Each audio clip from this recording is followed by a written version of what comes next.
Bonjour à tous et à toutes. Nous sommes présentement à la place des Martyrs pour célébrer l'an 67 de l'indépendance de la Guinée. Tout à l'heure, le chef de l'État, le général Mamadi Doumbouya, il procédera à la pose de la gerbe de fleurs.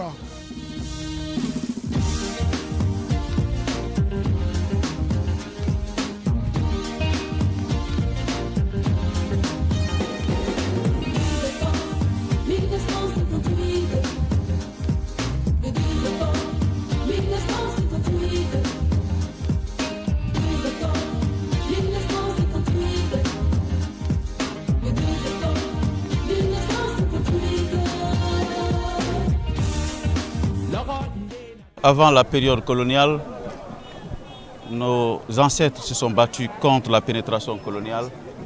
Beaucoup sont morts, d'autres ont été déportés au Gabon. Et le président Ahmed Sékou Touré et ses compagnons ont pris le relais pour demander l'indépendance de la Guinée sans effusion de sang. Ça fait 67 ans. Nous, on n'était pas nés encore. Peut-être certains d'entre nous, nos mamans n'étaient pas nés. Donc c'est une manière pour nous de penser à ceux qui ont mouillé le maillot, à ceux qui ont versé la sueur et ceux qui ont versé le sang pour que nous bénéficions aujourd'hui de la dignité, de la souveraineté nationale et internationale. Que leurs âmes reposent en paix.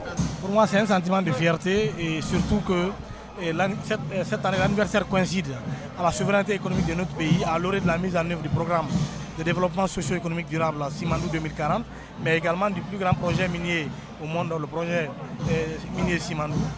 C'est un sentiment de joie, un sentiment de reconnaissance vis-à-vis de nos ancêtres qui sont battus, mais également un sentiment de fierté et pour nous qui sommes aujourd'hui à côté du chef de l'État, le président Mamadi Doumbouya, qui est l'architecte principal de l'œuvre de souveraineté économique de notre pays. Aujourd'hui, quand on parle de souveraineté économique, cela ne peut pas aller sans la souveraineté numérique.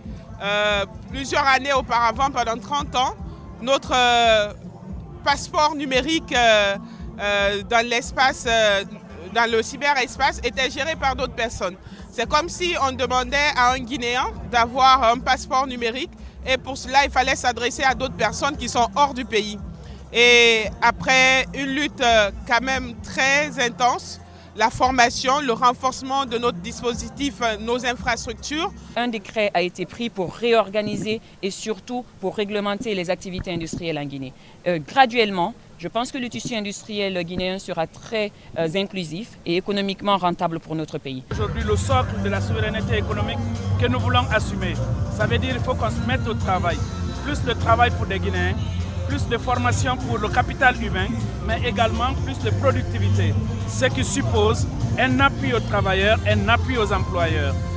La souveraineté économique, c'est la gestion stratégique des ressources humaines du pays. Nous venons de vivre le moment crucial en compagnie du chef de l'État, le général Mamadi Doumbouya. La Guinée avance bien dans la bonne direction avec des perspectives pour un pays émergent. Vous avez vu tout à l'heure, c'est la 5e République qui est à l'honneur. Avec la nouvelle constitution, les dispositions contenues dans cette nouvelle constitution, c'est d'amener la Guinée vers l'émergence pour un développement socio-économique durable et inclusif au bénéfice de tous les fils et filles de la République de Guinée.